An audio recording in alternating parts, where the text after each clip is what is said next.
ने सोचा है इस बार इतनी ज़्यादा बारिश क्यों हुई? इसका जवाब हैरान कर दे। दोस्तों, आपने देखा होगा कि इस बार भारत के कई हिस्सों में, खासकर पंजाब, हिमाचल और दिल्ली तक बारिश ने रिकॉर्ड तोड़ दिए हैं। कहीं बाढ़ आ गई तो कहीं फसलें बर्बाद हो गई हैं और लाखों लोगों को परेशानी झेलनी पड़ी। लेकिन सवाल ये है, आखिर इस बार इतनी ज़्यादा बारिश क्यों हुई? और सबसे ज़रूरी, हमें इससे बचने के लिए क्या करना चाहिए? सबसे पहला कारण है क्लाइमेट चेंज। धरती का तापमान हर साल बढ़ रहा है। जैसे जैसे वातावरण गर्म होता है, हवा में नमी यानी मॉइस्चराइज ज़्यादा देर तक रुकती है। इसका मतलब है कि जब बादल फटते हैं तो एकदम से बहुत तेज बारिश होती है। इसे ही वैज्ञानिक एक्सट्रीम वेदर इवेंट्स कहते हैं। यानी पहले बारिश देर तक नहीं होती और फिर अचानक बहुत ज़्यादा हो जाती है। और दूसरा कारण है मॉनसून पैटर्न का बदलना। पहले मॉनसून समय पर और बैलेंस तरीके से बरसते थे, लेकिन अब अरेबियन सी और बे ऑफ बंगाल दोनों से ज़्यादा मॉइस्चराइज आ रहा है। इसी वजह से नॉर्थ इंडिया में बारिश का दबाव और ज़्यादा बढ़ जाता है। यही कारण है कि पंजाब, दिल्ली और उत्तर भारत को इस बार रिकॉर्ड तोड़ बारिश देखने को मिली। तीसरा कारण है लोकल प्रॉब्लम्स।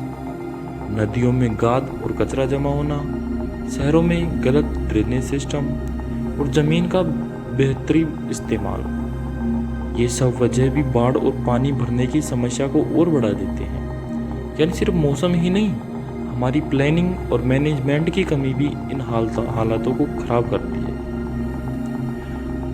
अब सवाल ये है कि हमें क्या करना चाहिए। सबसे पहले पेड़ लगाने और जंगल बचाने होंगे ताकि बारिश का पानी ज़मीन में समा सके।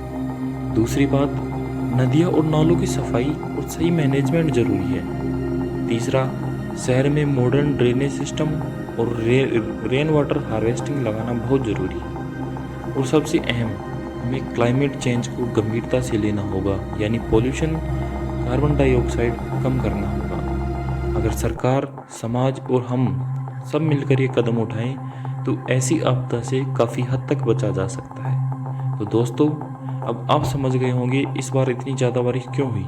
क्लाइमेट चेंज, मॉनसून पैटर्न का बदलना और हमारी लोकल गलतियाँ। और हाँ, अगर हमें भविष्य में इस तरह की तबाही से बचना है तो पेड़ लगाना, नदियों की सफाई और पॉल्यूशन कम करना हम सबकी जिम्मेदारी है। और मैं आपसे पूछना चाहता हूँ, आपके हिसाब से सबसे पहले हमें कौन सा कदम उठाना चाहिए? कमेंट में बताइए। इस वीडियो को शेयर कीजिए ताकि और लोग जागरूक हो। और हाँ, चैनल को सब्सक्राइब करना मत भूलना, क्योंकि अवेयरनेस ही पहला कदम है बदलाव की तरफ।